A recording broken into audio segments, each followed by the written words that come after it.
fans. For your halftime entertainment, we celebrate the 43-year reign of the speed metal kings, Metallica. With 9 Grammy Awards and 14 nominations, 38 concert tours worldwide, and 11 studio albums that span 4 decades, the Titans of Thrash remain the standard by which all other metal is measured. We begin with a 1984 classic from their second album, For Whom the Bell Tolls, followed by the 1992 tour anthem, Wherever I May Roam. And then, let's turn down the house and light up the stage with the Auburn University Marching Band and their show, Metallica.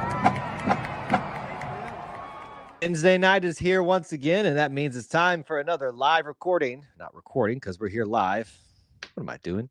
It's another opportunity for us to get together on the granddaddy of them all here at E2C Network, Auburn Family Night. You take center stage here. Your comments, your questions, your topics, and of course, your calls as well.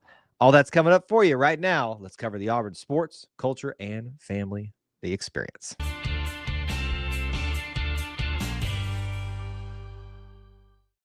War Eagle, everybody. Welcome back to another edition of E2C Network Live, where we get together, we sit down, we discuss, and we share in the Auburn experience, all about Auburn sports, Auburn culture, Auburn family stuff. An easier way to say it, though, is if it's orange and blue, it is what we do. So, welcome to this next edition of Auburn Family Night. And we appreciate you being here this evening with us to spend some more time with us, to dive into all the different things. Auburn sports, Auburn culture, Auburn family.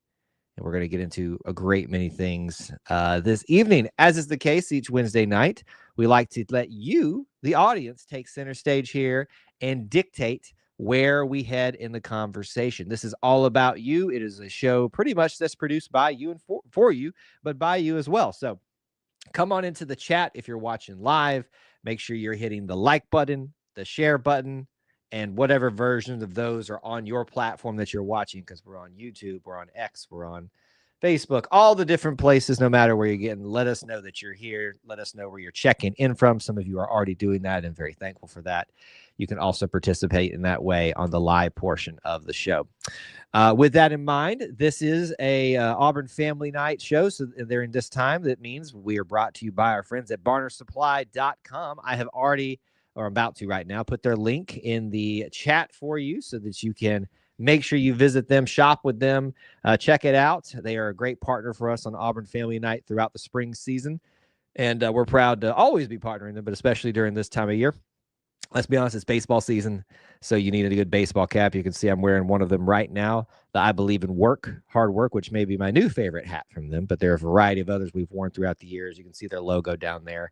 Some of their gear has that on, and plenty of other great merchandise, gear, things for the Barner and you. Barn out, barn hard. Don't let the Bama fans take that from us.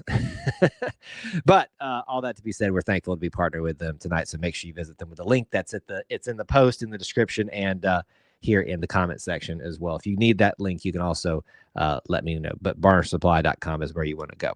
All right, let's jump into it this evening. What do you guys want to talk about? We have now, the phone lines are available for you to start getting in a line for.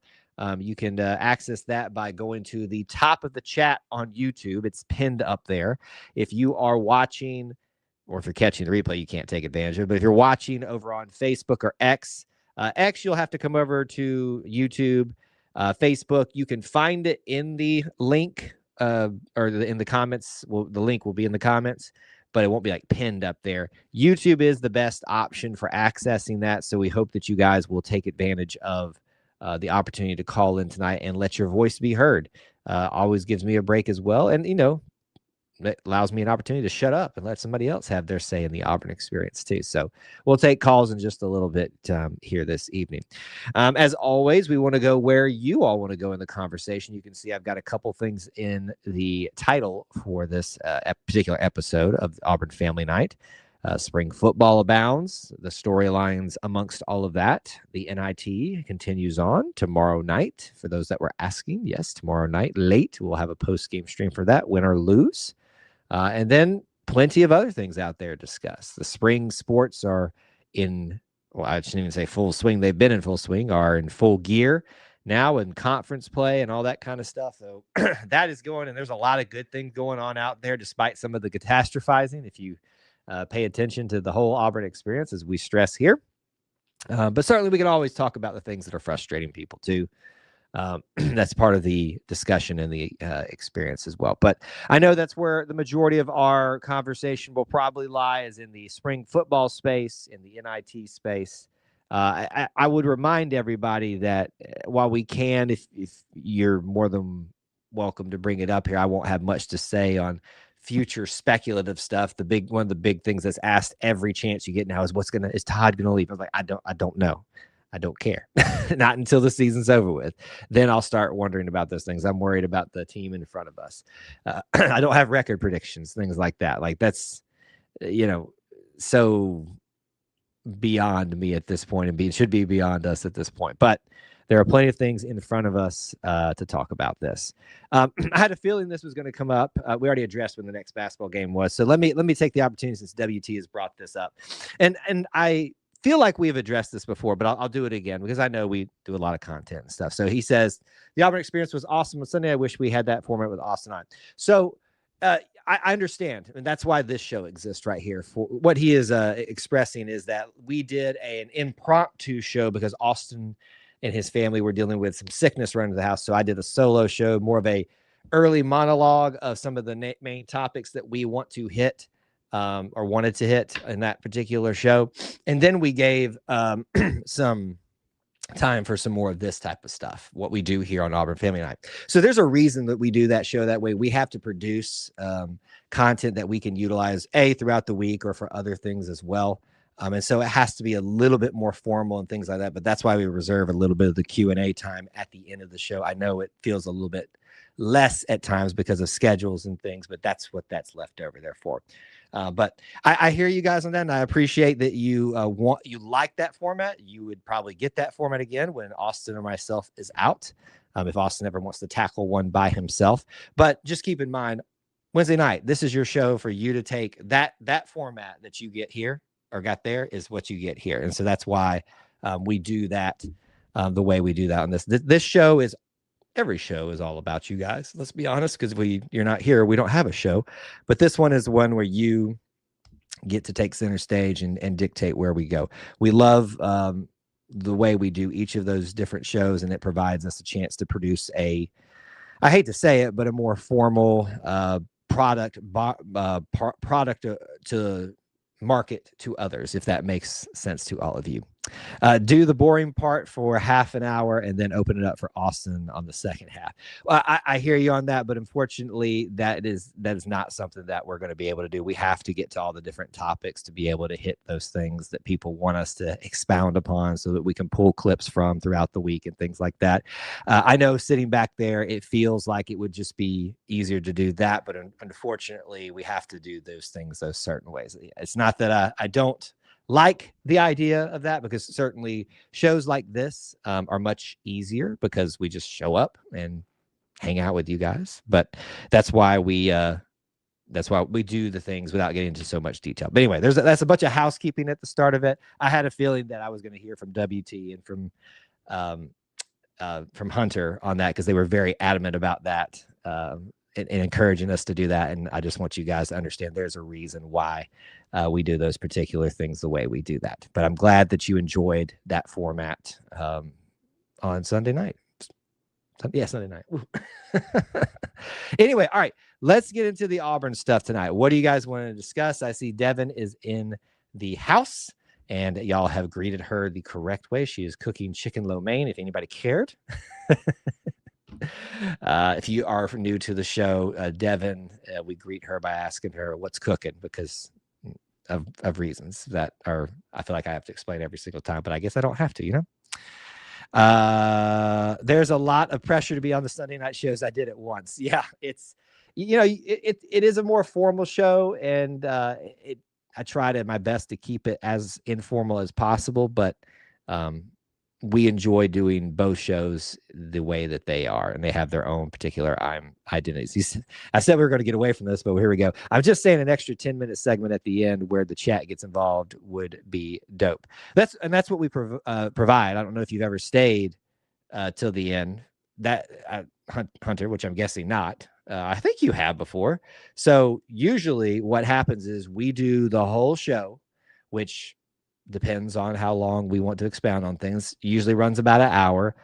These days, Austin's been pretty busy, so he hasn't been able to stick around, but I usually do my reminders, and then I leave room based off of how interactive everybody is and my own personal house schedule here for y'all just to, chop it up with me, and that's, and unfortunately, you have to understand that we all have family lives and we have to make commitments. I think you would understand that, things that we have to attend to, and so we can't stay online forever.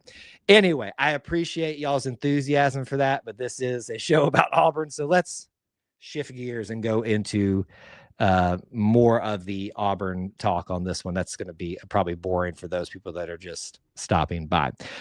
We have got someone already ready in the hopper in the call-in links tonight, so ready to roll. And see, Corey's already snoozing. See, y'all bored him to death. Corey, man, come on. Don't fall asleep on us just yet. All right, let's get our first caller in here. He's been waiting very patiently for me to do the housekeeping part of stuff, and I think we can all use a little optimism right now. So let's talk to probably the number one fan out there of all things Auburn. That's Mr. Kevin. What's going on, sir? Kevin, you there, buddy? Where you go, Cal? Good to see you, buddy. I love the hat tonight. We might have some delays. Jaquez Hunter. Yeah, Jaquez Hunter. Yes. It's good to have him back. He was on the plains for football practice this week. Did you see that? Yeah, and we got a 7-footer for net season in basketball. Yeah, I know that's got a lot of people excited. I would like to remind people that just because they're 7 feet doesn't mean that that's inherently going to fix everything. We've had plenty of 7-footers over the years, 7-footers plus, that may have been talented in their own ways, but weren't exactly what we needed. I don't say that to be a Debbie Downer. I just think sometimes we as a fan base get in our heads that because somebody meets a certain measurable, that's suddenly going to fix everything. But I don't hear me not saying I am excited, because that's the first piece of the next team being put into place. What time we play tomorrow night? Tomorrow night, I believe, is at 9:30 Eastern. So for you, 8:30 Central. I can double check that for you real quick. If you'll give me 2 seconds to be boring here and look at the calendar, that would be. Why did it disappear? Oh, you like the hat? Well, I've been wearing it for the past several live streams. You can go check out barnersupply.com. The link is in the chat if you want to click it and go find that hat there if you want to purchase one from our friends at Barner Supply. It says, "I believe in work, hard work." So it's part of our Auburn Creed slogan. Yep. What's on your mind tonight? And spring practice is doing good. Seems like it is. The positive vibes usually abound with spring practice. Of course, there's not as many, storylines of intrigue because there's no really quarterback battle or anything like that. But there's still plenty of fun things there. Who's number 11? I don't have the roster in front of me right now, so I don't have that memorized off the top of my head. If someone else in the chat knows, they can fill us in on that. Chase from South Florida. Chase, you said? Yeah. Chase. Why am I blank? Chaz. You mean Chaz Nimrod? Yeah, Chaz Nimrod. Yeah. Yeah. Okay. Well, if that's his number, then yes, that would be. I was like, Chase. I don't know a Chase on the team right now, but Chaz, that would be a close one. I've only known one Chaz in my life, and he was quite the character. Shout out to him if he's ever listening. But I don't know what that's going to be the same thing for this Chaz. I don't care. He can be crazy like my friend Chaz from back in the day, as long as he catches the ball.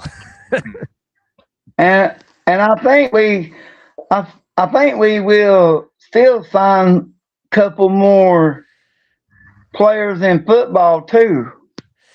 So the transfer portal stuff is done for the most part. I think there's maybe one window that opens up before the semester starts in the fall, if I'm not mistaken. Correct me if I'm wrong, guys, in the chat. But yeah, I mean, the roster's pretty much set at this point. There were a couple of people out there that were trying to get some more eligibility to come back. One of those happened this week. Chris Who Murray. came back? Chris Murray came back, so that's a big one, right? It's Chris Murray, yeah, I think I got that. Yeah, in my he's head, right. number 3. Yeah, so he's back. So I think the roster's pretty much set at this point. The only thing that would change really with the roster is those people that were part of the 2026 class that have yet to arrive on campus. They would be arriving this summer to join the team. This summer? Yeah. But a lot of the kids now come early, like they enroll early so they can participate in spring practices, to get in the weightlifting program, get used to the team, learn the playbook, all that kind of stuff. That Deshaun Spencer's already at Auburn. Yes, I have seen him already being around in practices and stuff like that. So good to have him. I think we can win tomorrow night and Saturday night. Oh, we switched over to basketball. Yeah, be NIT champs. Well, you got to win tomorrow night before that becomes an opportunity, right? Coach Pearl's been talking up that team a little bit, which is what you're supposed to do as a head coach. So I don't know. I don't have a lot of familiarity with them. I'll be 100% honest with you on that. So I don't really have a way to go on this. Auburn's a number 1 seed.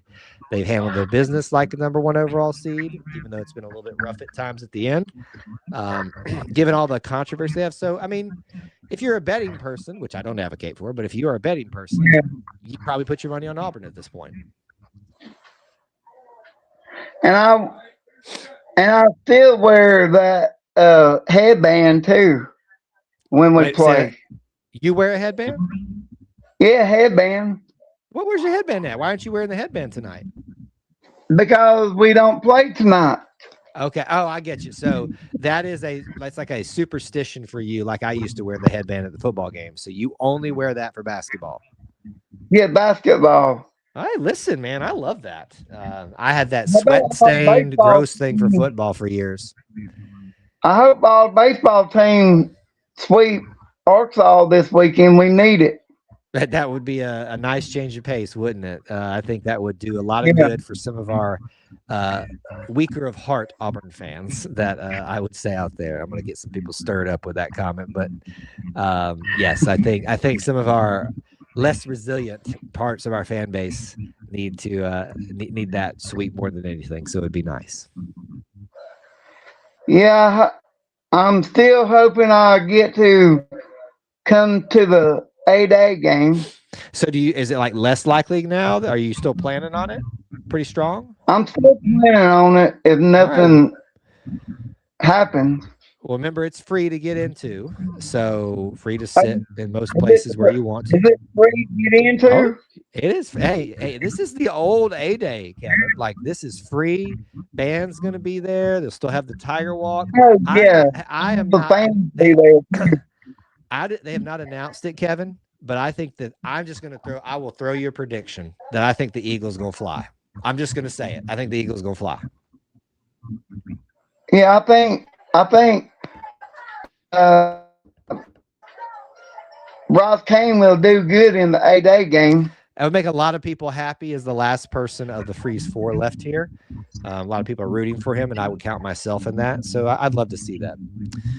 All right, I need a score prediction for you for tomorrow night to wrap up our time, sir. Auburn 86, the other team's 73. 86-73, so 13-point victory for that you say in Indianapolis. Am I hearing that right? Yeah. All right. Well, you heard it here first, folks. Kevin put his prediction out there. We'll see if he has spoken it into being. Buddy, it's always good to see you in your hat, and we appreciate you being here with us, okay? War Eagle. Bye. War Eagle, Kevin. Bye. See ya. Always great to hear from our buddy Kevin. As I tried to manage the thing there, the button wouldn't appear for me to manage that. But thanks, Kevin, for calling in. You guys can now take advantage of the call-in link as well. Make sure you click on the link up at the top over here on the top of the chat and come on in, hang out with us for a little bit. You can drop predictions, talk about whatever you want to. All that kind of stuff is fair game for you. Let me go back a little bit in the chat and see what we got going on here, and then we'll catch up. And then if anybody calls in, we'll take them. This was from Corey. I appreciate a new update on construction. Don't let anybody tell you differently there, Corey. The STEM Ag building it's got a little bit over another week and it will be done. Okay.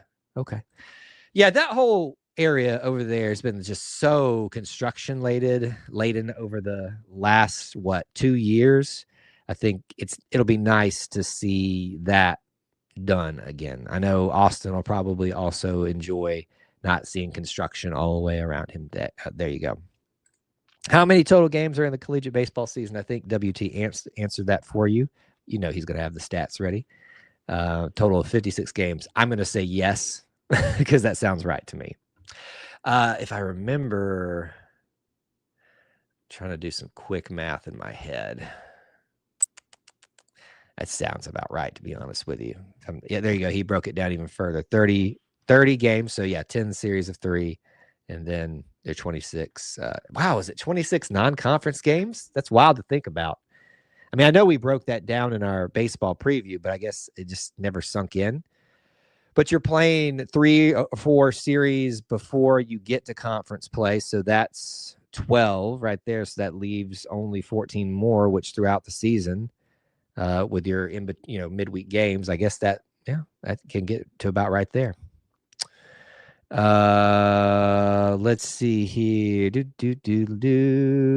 don't know who. Keep in mind, chat, just because CM has come back, Chris Murray, does not mean he will start. As of now, he has to take the field, and he has yet to take the field in practice. Galesh is making him earn the reps. So do you know that for a fact? Or I mean, I would agree with you that some people are, nobody's really truly locked down a starting position outside of like QB1 and all that kind of thing. Some obvious things like that. But yeah, I mean, just because he comes back doesn't mean that he's going to be a starter. It just means that he's going to be a part of the team and very much needed for experience and depth and all that kind of stuff. What else here? I'm trying to catch up here in the chat, make sure we haven't. I don't want to skip over everything, but also make sure we get to what we can. Jack War Eagle on Facebook. Good to see you, my friend. Oh no, WT, that's terrible. Not sports related, but pretty cool. 10 years ago at halftime against Arkansas, they revealed a prototype of a rocket and an alum that was helping build it. The rocket launched today for the moon. Hey, Unbeaten Lake, do not apologize for it not being sports related. If it is related to Auburn, it's fair game.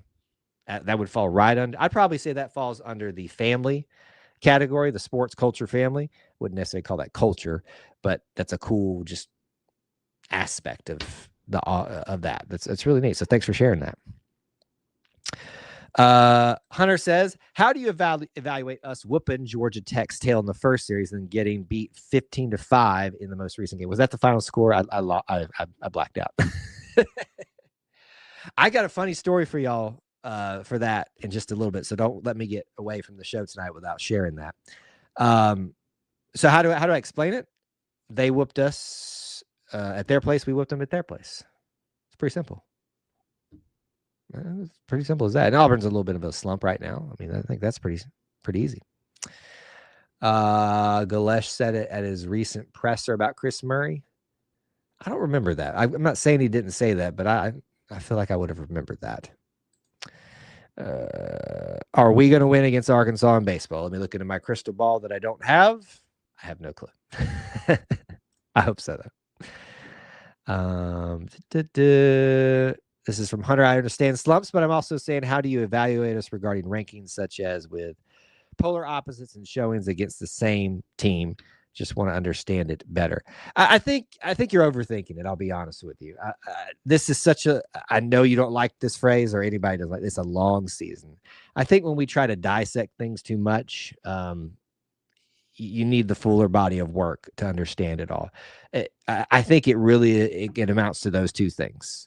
And it's hard to accept because it feels like something that necessarily couldn't be fixed. Because I think that's where your heart is coming from, Hunter, is what needs to be fixed. If I'm speaking for you, but I think that's what the heart behind your question is.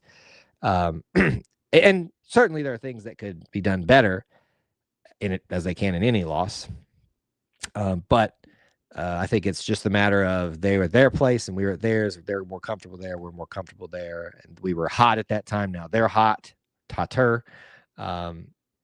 And yeah, I think that's about as simple as it gets. 13-3. I thought it was 13-3. I thought I had blacked out and missed the other runs. So thank you for clarifying, Devin. But I would have believed anybody who said that the way it went last night.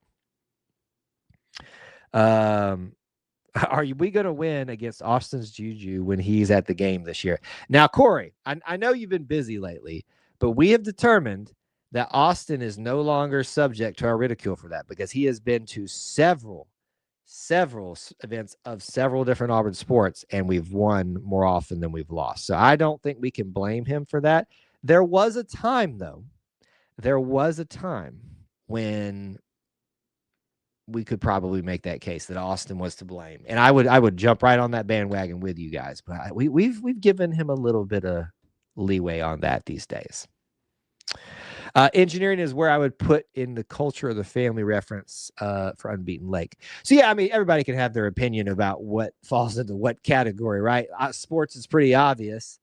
Culture to me is, traditions, the academics side of things, those philanthropy, people that are celebrity. I guess you could follow that in the family. Like, we're all going to debate what can fall into what, but the family is just meant to be the catch-all thing of defining who we are, what we do. And I say we, I'm saying here at E2C Network. But if that fits in that category for you, more power to you, sir. That's whatever the Auburn experience means to you. I will commend Hunter. Hunter is doing a really good job of investing into something outside of football, which is something I think that more often people should do. So I do think that deserves a lot of kudos because I get it. Football's king, and it should be, and I'm happy that it is. But I think also you need to have the full rounded Auburn experience. And I think he is doing his best to try to figure it out at this point, which is very, very good to see for him.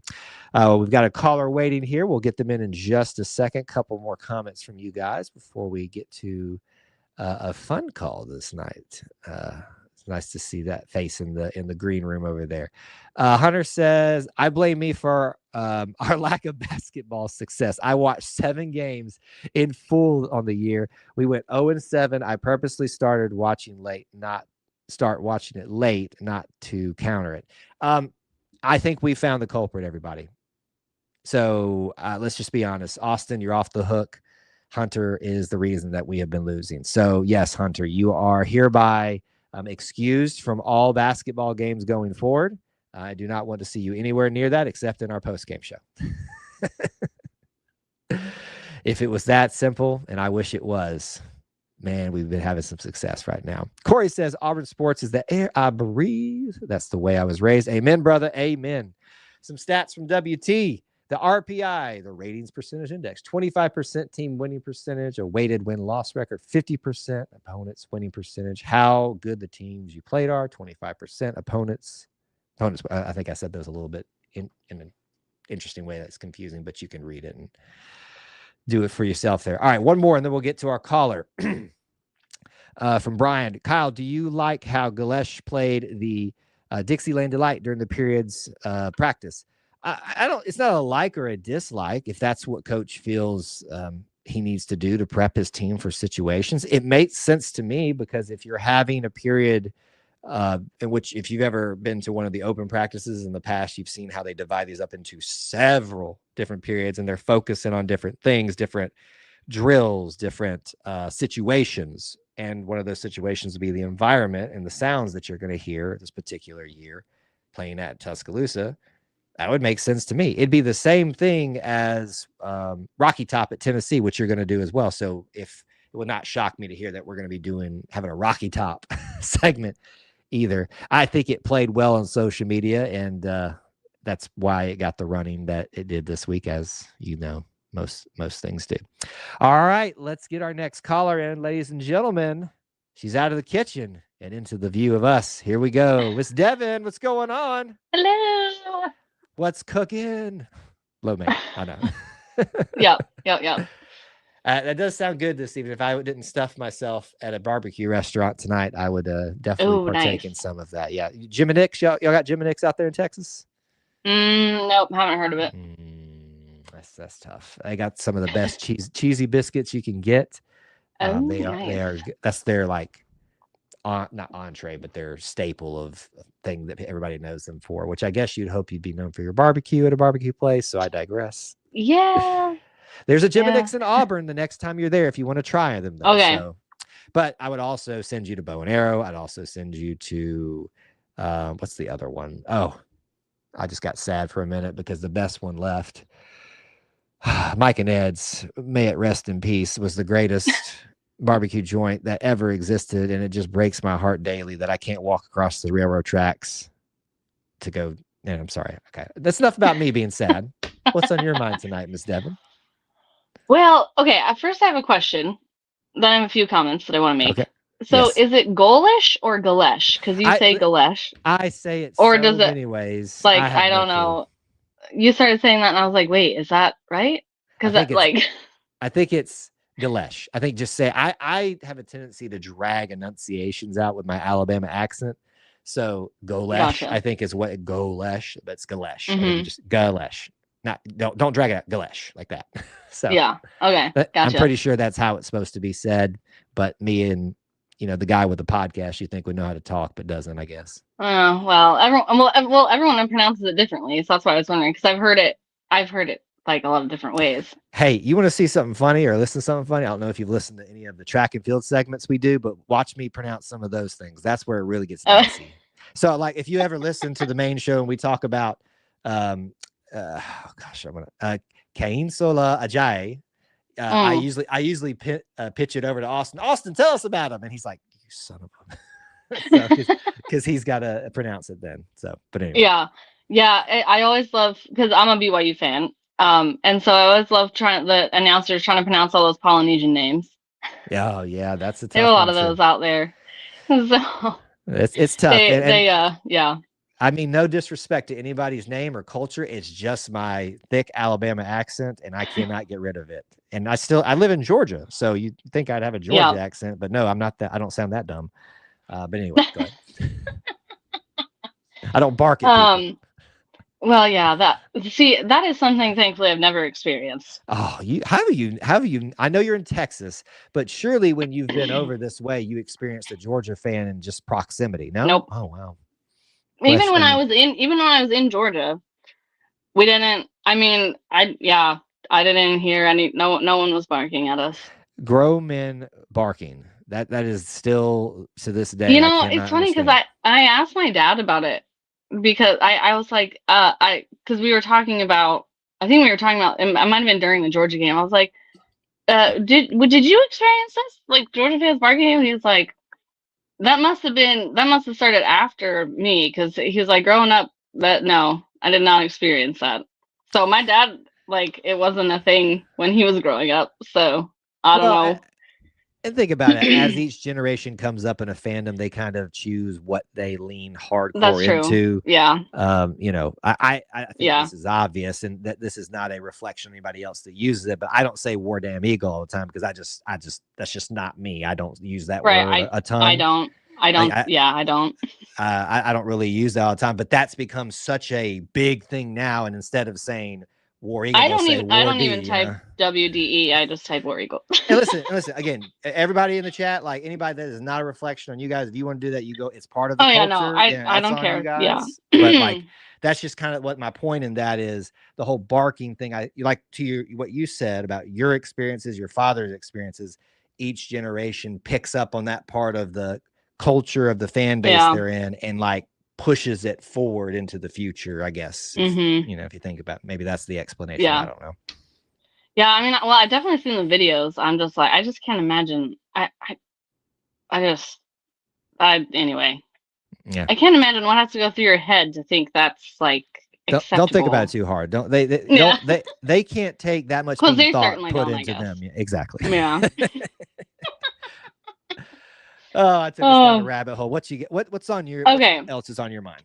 So I wanted to talk about the negativity surrounding Auburn right now, and how frustrating it is because, well, first of all, I feel like if you're a fan but you're constantly whining, then why are you then why are you participating?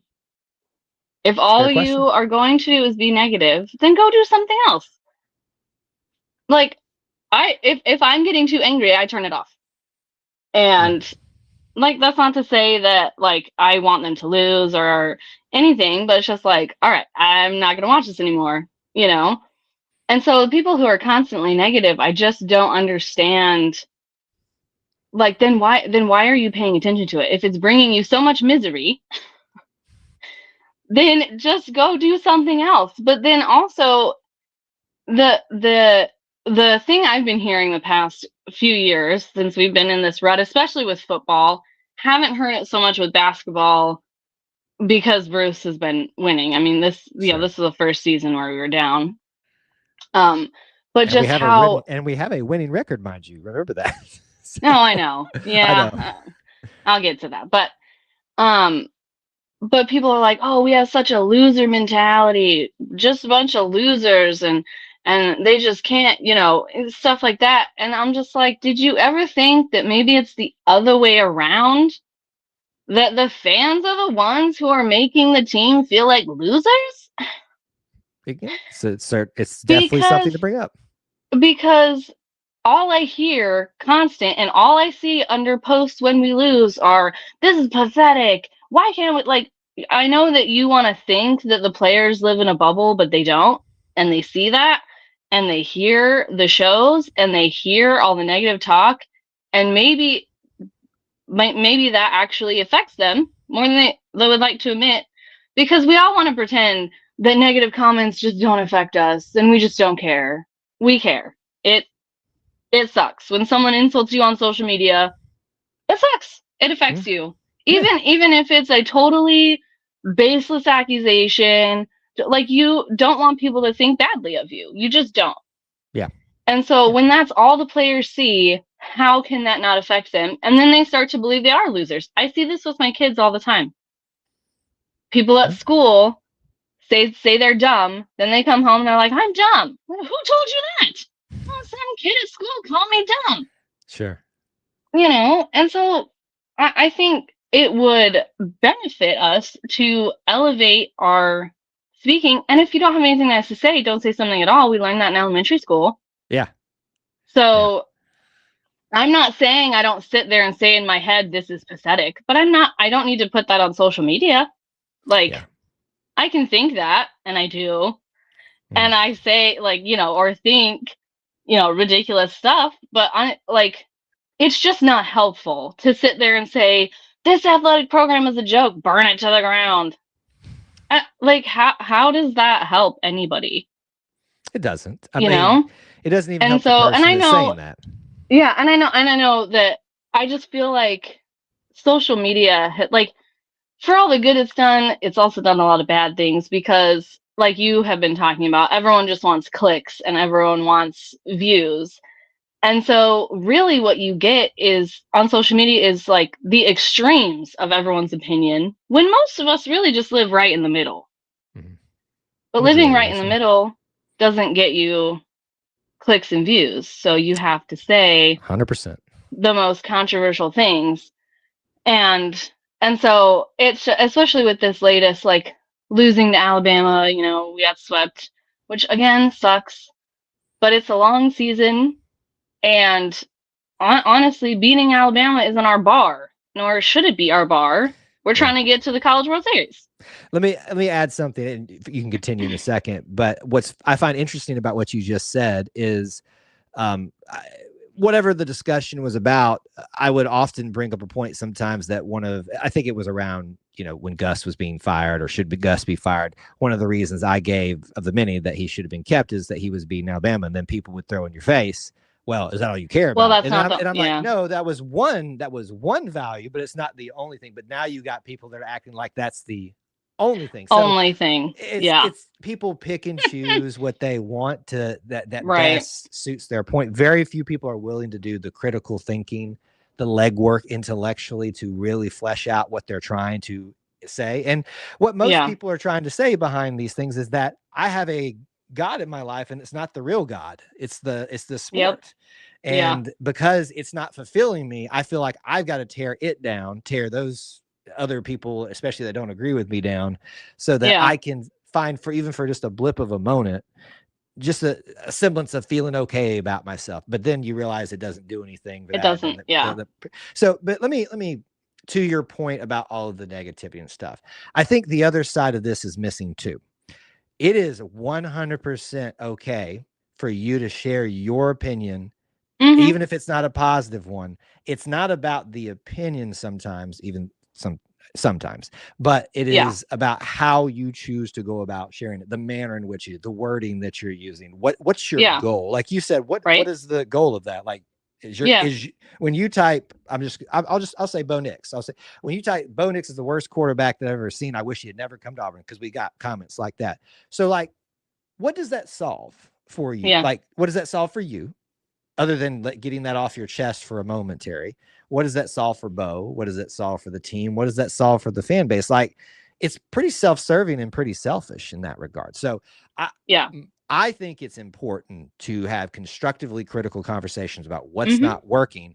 But what I find is that when people are asked to do that, their arguments often fall apart because they haven't thought it out, besides the hot takes and stuff like that. And as I've talked about here, it's not all about views for me. I don't get the same amount of views as others do, because we don't lean into the clickbait stuff and the hot takes and things. And I'll be honest with you, I've been very tempted to lean into that stuff a little bit more, just to continue to help as a business type of things. But I want to maintain some type of integrity that I have around that. And some people truly do have all those hot takes. Like, that's just what they want to live in they want to live in the hot take world. And I'm just like, everything ain't that hot all the time. Let's just slow down for a second. But you bring up a good point about all of this. Certainly, where I stand on all these things, and I'm not the end all be all in these types of things. But I think too often we are just trying to, bring down others, that when we are feeling bad about ourselves, and that's why we go to social media and do those types of things. But and like you said, like,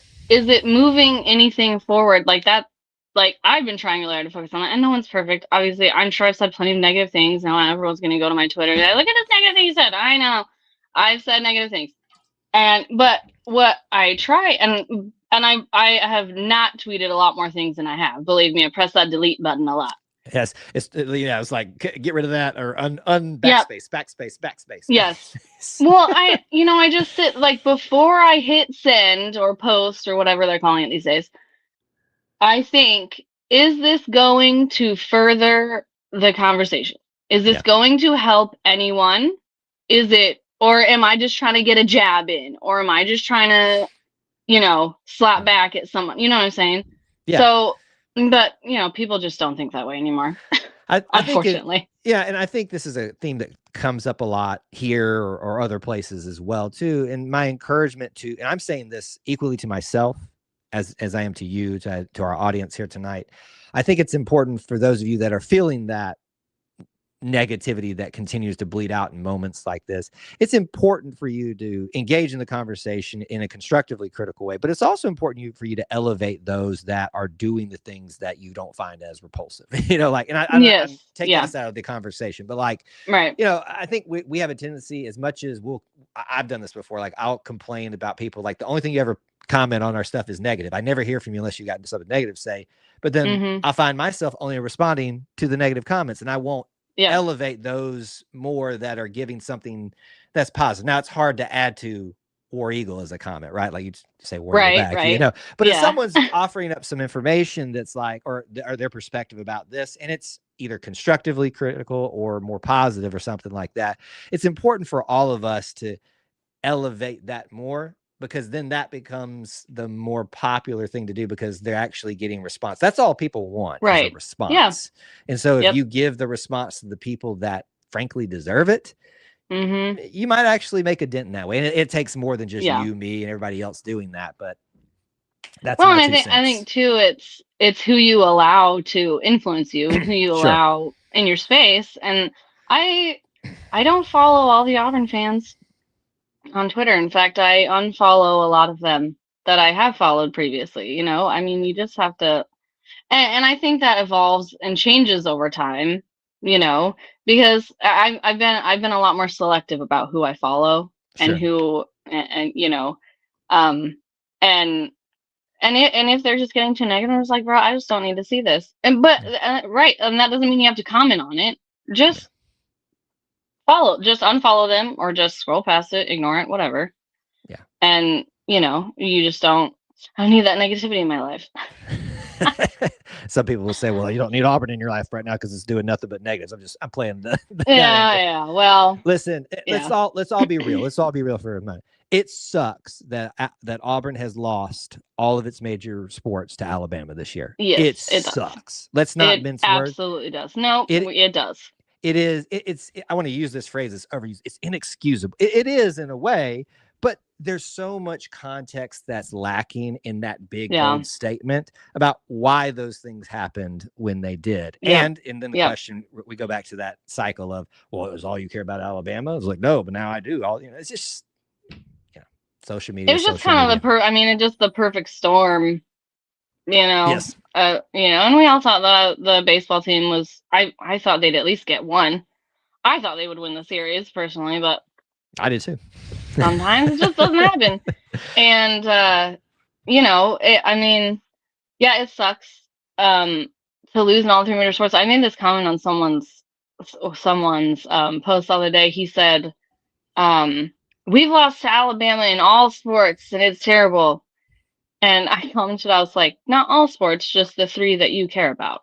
That's well said. Which well is said. Fine, well said. Which is fine. But let's and I know we talked about this on Sunday about the Auburn experience and how, me listening to the channel has opened me up to all the other sports, for Auburn. But I can't quote this exactly, so I'm sure someone will look it up and correct me, but we've beaten Alabama 12 times across all sports and lost 8 times. So we beat them more than we lost to them. Just not in the 3 that matter. And I get it. Yeah. But it doesn't sound as good though, So right. Yeah. So, but I mean, and also I think with the negativity and the burn the athletic programs to the ground, the stop athletic programs, jokes, like you're kind of being disrespectful to all the other athletes that are playing national championship in golf, equestrian. We lost the SEC in the SEC tournament, but they have several national championships. Women's tennis is killing it. I mean, you're disrespecting all of our other athletes. Yeah. And let's just listen. Alabama's so bad in equestrian, they started a program and couldn't keep it going. So well, no. No, it's a little bit more complicated than that, but hey, it sounds good in the soundbite type of thing. There you go. Someone will put that. I got time for one more question or comment. We'll get our next person who's been waiting patiently in. What you got? I don't know if I have anything else. Okay. I did want to make one comment on the playing the Dixieland Delight. Yeah. And of course, all the Bama fans filtering over. Oh, I can't believe you're always thinking about us. Well, it looks like you're always thinking about us too, idiots. You literally commenting on you're pages. Literally anyway. They want to pretend that it doesn't matter. We all know it matters. Right. It just admit it. It matters. They're like, and I've heard several different takes. Someone was like, "Oh, this is embarrassing." I'm like, why? Just because that is a focus of the team doesn't mean it's the only focus, but it can be a focus. It could be a focus for that period. That's right. You can't pretend that. I get it. Everyone wants to win a natty. I feel you, but you have other goals too. Like every player has personal goals. I want to get this many yards, this many catches, whatever. So you can have more than one season goal for your team. Yeah, we want to beat Alabama at Alabama. Why can't that be a goal without it being that's all you think about? Well, it does. Let's talk about the logistics of it too. I mean, Alabama's not at the peak that they were recently, but the pathway to the SEC arguably still partly runs through them. So let's give them their flowers. And so that's a reality. And you've got to beat Alabama to give yourself a strong chance to make the playoffs in the coming out of the SEC if they're on your schedule. Because if you do, that wins you some points. So listen, some Auburn fans are going to think that's stupid. Alabama fans are going to act like they don't care or that we're the ones free of them. Like, but you're coming over here to talk about it. This was about us. So it is what it is. Stupid is as stupid does, as their good old friend Forrest Gump said. Devin, it was great to see you. And I know you're always busy, but it is a joy when we get to talk to you on here. Well, I'll try and get on more. I know it's been a while. We've been moving. We just moved to a new house. So we're a new house now. So I hope all that went well, and we're glad we got to talk to you. Yeah. All right. Well, see you later. Thank you. Bye. War Eagle. Bye. War Eagle. All right, we'll get our next caller in here in just a second. I want to remind you one more time of our friends at barnsupply.com. They are a great Auburn company that brings you Auburn Family Night during the spring season here with us. I put their link in the chat again. Please do visit that when you get a chance, either before you leave the show or when we end today.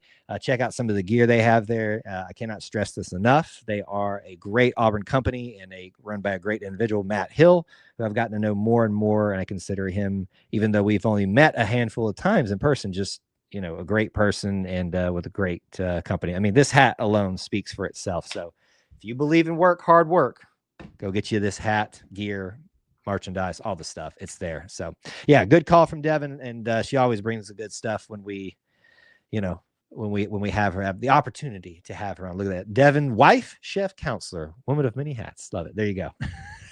All right. Been waiting patiently in the chat. It's good to have so many people lined up tonight. Let's go to school. Mr. Thomas Manville, what's going on, sir? Warrior, y'all. How y'all doing this evening? I'm doing good. How much is that fan roaring behind you?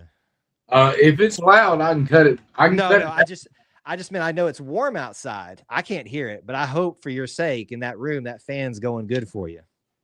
I've only got 4 of them going, so I think I'll be okay. Believe it or not, if you've got 4 of them going and I don't hear it that much, especially in these headphones, that's saying something. I mean, it's not that hot right now. I don't know. It's probably in the 70s, but if I don't have a breeze, I just can't function. I'm with you, man. Listen, I got to have just some type of air movement going across me or else I've got a fan above me. I hope y'all can't see or hear either, just going full blast. And there have been shows, I'm not kidding, where I've had that going, but right here underneath me, I've had a fan just blowing straight up into me because I'm just dying up here in this office with all this equipment and stuff. So I got 2 pulling air out and I got 2 blowing air in. So we gotta cycle it out. Cycle it out, man. All right, let's get into it. What you want to talk about tonight? I hope whatever you want to talk about, but I hope that I don't know if you've gotten a chance to watch some of the interviews from some of the offensive linemen. I did put on and I would recommend you do this if you haven't. Jack Lair, who I think is going to be an offensive tackle. He was, I think, a later addition of the transfer portal. He got interviewed yesterday, and I put the video out from the athletic department on our YouTube channel. I really enjoyed hearing from that 2-minute segment of him.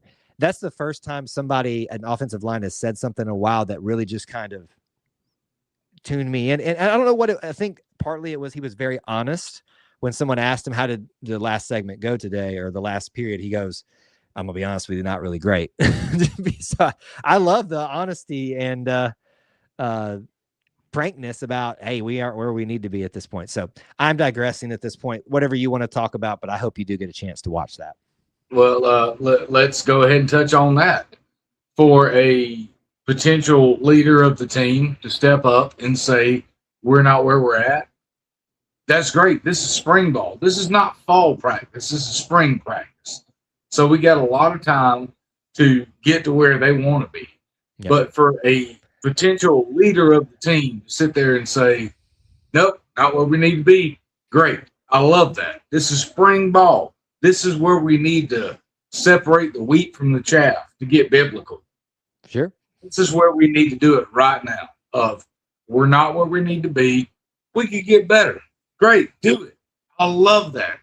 We haven't had that kind of Openness. Yeah. Transparency is a good word.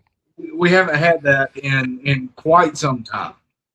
So for the players of this team to step up and go, we're not good enough, instead of, hey, look how good we are. We're not doing that anymore. I love that. Mm-hmm. And I think that speaks to the leadership of the team, which starts with Coach Alex, I'll pronounce it, Golish. I think that's where it starts. He's coming in there he's the first one in the building, the last one to leave. He's the one walking in there and saying, you're not good enough. I don't care if you were a starter last year, Chris Murray, you got to come in here and work your tail off, your rear end off, to get where we want you to be a starter on this team, to be a contributor. Mm-hmm. I love that. I absolutely love the air of competition that's being brought into the building. And the whole the mantra, be who you say you are, I don't think that people put enough stock in that statement. Mm-hmm. Yeah. I think it's funny you saw his quote about slogans and stuff and how much he hates them, but then they have this all around the facility. But I think what his point is in that is he's not about having slogans. He's about having, one mindset, one focus, about be who you say you are. If you say you're a starter, then be a starter. Practice like a starter, lead like a starter, play like a starter, act like a starter, go to school or go to class like a starter, go to, workouts like a starter, all these types of things. Again, I love him talking with Byron Brown of, well, you can be just a leader by example, but then all you're doing is doing the job you're supposed to do. Yeah, that is paramount. Mm-hmm. That is challenging leaders to be better leaders, as far as I'm concerned. Yeah, because what I think you're hoping for, and the goal should be, is that the leaders don't just, lead by example, they lead beyond example.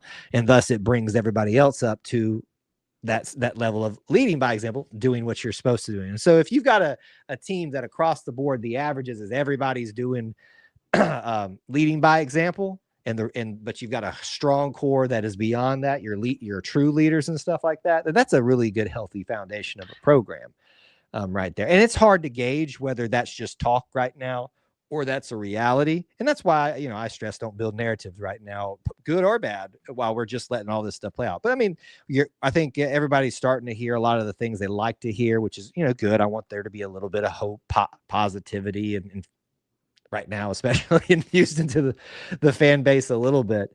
But yeah, I think there's been a couple of fun interviews. Every time Byron Brown speaks, I like listen to him. I think that intangible, or hard to describe, leadership quality that he feels like a guy that you want to, follow, and that get behind and follow his example, and, handle your business, that kind of stuff. So there's a lot of good stuff so far in practice. I mean, we can separate it into context however we want to, but did Cody Burns lead by example, or did Cody Burns lead? I would say Cody, that's a great point. And I'd say Cody he definitely went beyond that. I think Cody shattered what the example is. And I'm biased in this regard. I have the most man crush that a straight man can have on anybody with Cody Burns. I'm just saying that. I say that publicly. I haven't said that to his face, but I'm going to be honest with you. No, Cody, don't say it to his face. Don't do it. If you knew me in college, Cody Burns could do no wrong in my eyes. I love that man to death and back. And so, to your point, I think he shattered it because he didn't just do what he was expected of. He got told he wasn't even going to do what he thought he was going to get to do, was be a quarterback. Instead, though, he found his role that he could not only lead by example in, but become even better. And frankly, no better example of that than he's the first touchdown in the national championship game. So that's a great example. You got me on my Cody Burns soapbox. So I'm going to remove it and just shut up and let you go now. Well, I mean, he did get us that first one, and the one that we won at Gummit. You had to bring the other up, didn't you?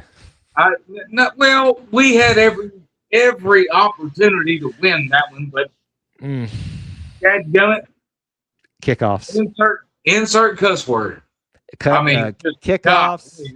That was bad. Can I All ask? We're sorry, I keep derailing us here. Go ahead. Do you remember the last play where we? Was it a kickoff or I think it was an actual play? No, it was a kickoff. I remember it. Are you sure? Somebody Okay, but no. I'm talking about the very last play of the game where Auburn had the ball and a chance to do something with it. You know what? Do you remember what I'm talking about? Oh, okay, I got you.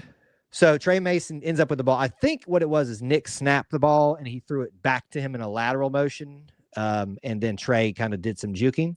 If you go back and watch that, I'm convinced to this day that if he cuts, I think it's right instead of left where he went, he's gone again. So I want you to go back and look at that and see if I'm remembering that correctly or not. But to this day, I'm convinced. I remember screaming at the TV going, if you cut right, there's just so much open field. And you don't know what they can or can't see with their helmets on and stuff like that. So I give him the benefit of the doubt, but I'm just like, you're gone at this point. Anyway, I'll shut up. Go ahead. All right. My point is that there's a whole lot of other plays that could have been made in that game. Yeah. I promise you. And people out there, call me a fool, call me a liar. I'm fine with it. There's at least 7 or 8 more plays. And now one play does not define a game. Sure. But there are multiple instances that plays could have been made that we could have put that lights out and been up 14 at the end of the game. Just saying. But anyways, Auburn spring football. Not going to touch on the O-line because we don't know what we have. Mm-hmm. We don't have a dadgum clue what we have. Except for Cole Best. I think we all know Cole Best is going to be the starter at center. Well, that was kind of a gimme. Sure. Right? It's like Byron Brown being quarterback one. Like they go hand in hand, right? It's kind of like hiring the head coach that brought in the receivers, that brought in the O-lineman, that brought in the quarterback, and we know that. Yeah. But we don't know what these guys. And now you can deep dive into, excluding this channel, every other Auburn football channel up. Look at spring highlights, practice, blah, blah, blah. They're not giving you anything. Stop watching spring practice highlights and going, oh, yeah, this is my dog. No, you've seen the warm-ups. You have not seen practice at all. Stop. Let's wait till fall practice. Let's wait till scrimmage. Let's wait till A-Day where people can see exactly what's on the field. Yeah. So please, God, if anyone wants to listen to me, stop reading into every Auburn channel on the dadgum internet going, here's who came out on the field first. This is great. It's not great. It's spring practice. We talking about practice? It's not real yet. It's not real. There is nothing about spring practice that is set in stone in college football. Zero. End of conversation. If you want to let me add to your point right there. Yeah, let me add to your point about things not being set in stone. We all acknowledged, have done it already here. Quarterback one is Byron Brown. Heaven forbid that something happens to him. So you just did all this pontificating for nothing, so listen, I have no problem with people getting excited and seeing, I noticed this today, I found that interesting today, but I agree. This obsession about building these big these mega elite move that someone made. I'm like, it's one moment in a practice. Just settle down. This spring to me is about getting to know the new program, but the team that is going to start being formed for the next year. And so it's about getting reacquainted with the people that are returning, those that are able to come in early, transfer portal, whatever, and seeing, do they fit well in this group or something like that? Or do they does this guy play well with this guy out there at the same time? Like this isn't about figuring out who's the starting five for the fans. That may be partially the goal, at least getting that idea of that with the coaches. But this is about just getting to know the team and getting excited about it. Like you said, when we get to fall 2 weeks in, by then at least you get a depth chart. And that's when we can really go, okay, well, hey, we know now what this is going to look like. It's just this obsessive culture about everybody's got to have a top five. Everybody's got to have a, this type of thing. But hey, if that's what you like and you do you, that's just me personally. That's just not me. But I just enjoy it for what it is, and what it is, it's just football right now. That's it. Look, spring ball is nothing but training for fall ball, which is training for the season. Mm-hmm. So I can sit here and analyze and height, weight, this, that, the other, size of the hands of receivers. I can put all the analytics I want to into spring ball, but this is not 10 years ago. This is 2026. So spring ball is about installing programs and getting everybody on the same page. Mm-hmm. And we need to do that.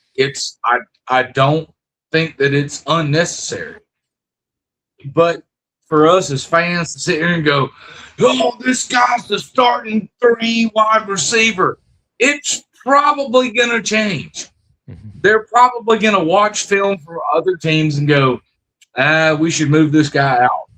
Don't rely on spring. Spring is the, I don't know. Okay, let's be dumb here. Spring is the blossom.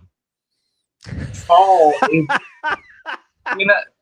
you get what I'm saying? I love it. I love it. You get what I'm saying, though? Yes. Yeah. Is spring is not that serious. We're just installing packages. We're just getting things together. This is a brand new head coach. Yeah. So I can watch the A-Day game and go, golly, that was good. Okay, they didn't play anybody but their dadgum selves. Hey, let me take what you just said. And I'm gonna throw I'm gonna use my biology degree I have from Auburn on you, because actually what you just said is brilliant.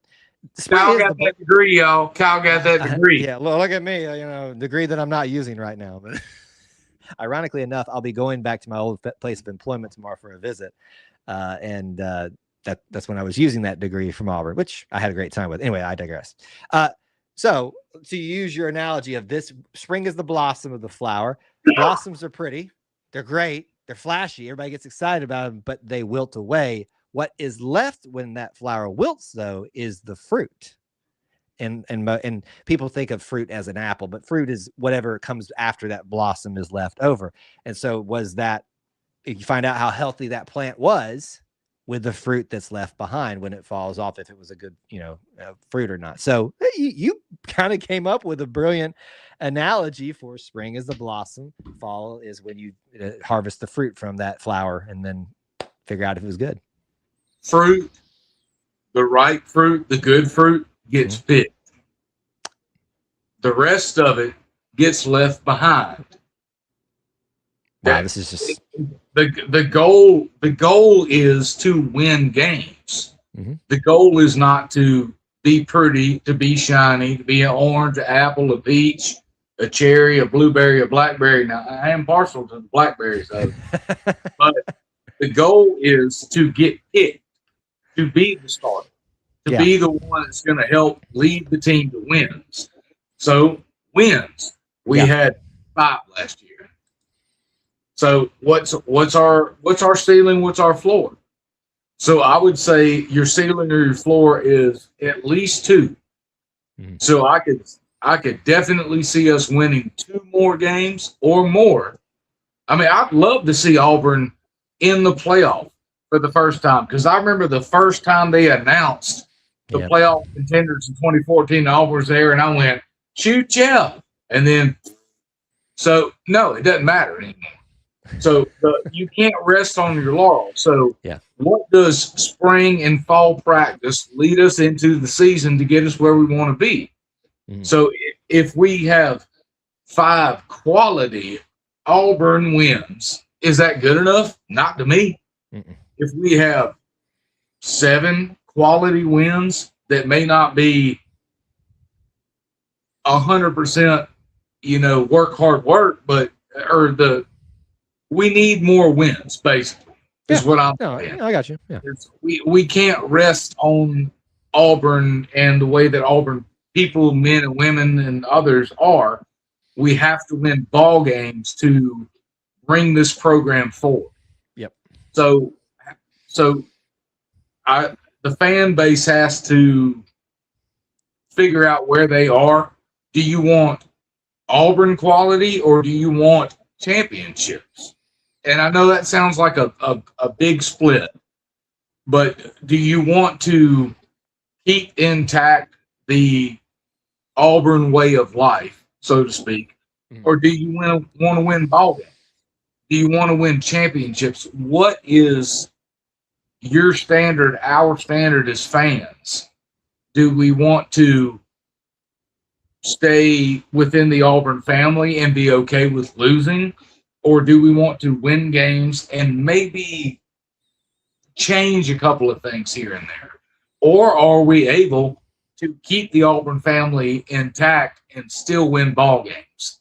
And this is a tornado right now. We don't know what this is. If we win 9 games and have a player that's convicted of some kind of a crime, are we okay with it or not? That's just kind of the state of college sports. So we kind of have to sit back and look at that as a fan of this ABC University, and take the Aiden Holloway situation. We're okay with it if he's at Bama, but we're angry about it if he's at Auburn. Yeah. So what is our threshold for wins and losses? And I can't give you an answer. You can't give me an answer. Nobody can give us an answer because we're all fans. Fan is short for fanatic. So wins are going to fix everything. Losses are going to make everything worse, no matter what the situation is. And unfortunately, that's the state of college sports. You could win a national championship and have somebody that had a horrible car wreck that affected someone else, and you're still proud of that team. Or you could have somebody that didn't make a playoff or a tournament and had a terrible car wreck that affected someone else, and some fans would feel one way or the other about it. Sure. And that's just kind of where we're at right now. So I would like to see Auburn football, basketball, baseball, tiddlywinks, tennis, equestrian, video game team, don't care. Excel and do it the right way. I agree. And I agree. That's what I want to see from Auburn sports. Yep. And right now we're not there. And that's okay. There's no reason we can't get there, though. Absolutely. Thomas, I did not expect us to get this philosophical tonight. I mean, we had analogies. We brought biology into this. And it's the Powerade over ice. What Powerade we going with tonight? Zero sugar blue. Zero blue. I was gonna say blue. Anything is usually pretty good. I'll take the sugar though. Oh no, I can't. I had to put myself on a diet. I got to get ready for swimsuit season.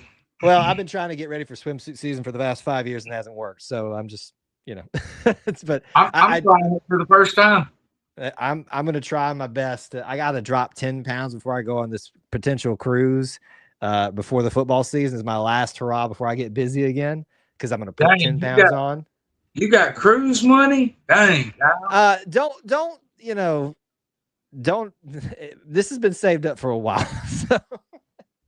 So this is not something that Kyle just decided, oh, we got some cruise money this year. No, this has been in the works for a little bit, which it may not even happen at this point, just for some outside reasons. But hey, look, I got to lose pounds. You ain't got to lie to me. That's fine. I know you a multi-billionaire. It's fine. You ain't got to lie to me.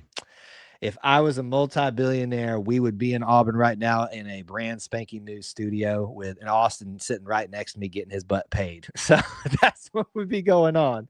But Hey, well, I appreciate that. when that happens, you call me. I'll come down and I'll barbecue for you. Well, hey, we'll have like a patio outside as well. So every time there's a show on, we'll have Thomas out there grilling it up. Hey, look, I'm willing to come down there and be the cook. Love it, man. Well, good. It was good to hear from you tonight. And as always, it's a treat when we get to speak with you, sir. Hey, War Eagle, y'all, love every single one of y'all. Y'all have a great night and a great day tomorrow. All right. War Eagle. War Eagle. All right, guys. Great calls this evening. Excellent calls. That was very nice to have y'all share more of your perspectives this evening. And sometimes I got a chance to shut up. Sometimes I just need to shut up and let y'all talk. But anyway, the point is this. Always, this show is about you guys, and your comments and your topics in the chat are always appreciated. But also those of you that brave the call-in link is much appreciated too, because then it becomes more about you guys and less about this face that you see way too much and voice that you hear way too much. All right, final questions, topics. I don't think we're gonna have time to roll back through some of that, but it looked like there was a lot of agreeing and add-ons to what was being said by Devin and by Thomas there, because they were back to back to each other's. So it looks like everybody was pretty happy with everybody's contributions tonight. But any final things, please bring those up. Here's your tentative live stream schedule for the week. Tomorrow night, look at that thing. By the way, did you know that they're not the Cardinals? They're the Redbirds. It's the same thing. But Auburn versus Illinois State in the NIT in the Hinkle Fieldhouse, which is historic.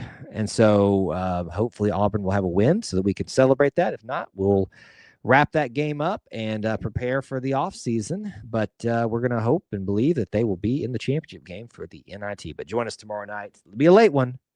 Post-game show. Hope to see you there. The Auburn Experience live podcast recording. What was supposed to be episode 167 last week will hopefully happen this week. And we will be back to that normal format. I know some of you want the format that happened this week, but like I said at the beginning of the show, there's reasons we do that. But we'll always try to leave some room for interaction and Q&A at the end of that show as well. But that's why we stress you guys being here for Auburn Family Night as much as possible, because this is truly where you guys take center stage. So I'm trying to get all choked up about it, I guess. I don't know. Anything else we need to discuss? We will be naming the winner of our bracket contest by Monday. I don't think it's anybody here that we see regularly that I know their names, the names of their brackets, that's going to win. So I don't, I was hoping it was going to be one of you guys, so it'd be easy to contact you. That's always the scary part at the end. There's not really an easy way for me to contact other than putting it out into the world. Here's who won. Contact me, prove it to you, and then we'll go from there. All right. How is Austin and his family? I have not spoken to Austin since Monday, because what we were hoping was going to happen is that he would be able to do what we were going to do on Sunday on Monday night, and as you saw, we didn't do it, so he didn't. There's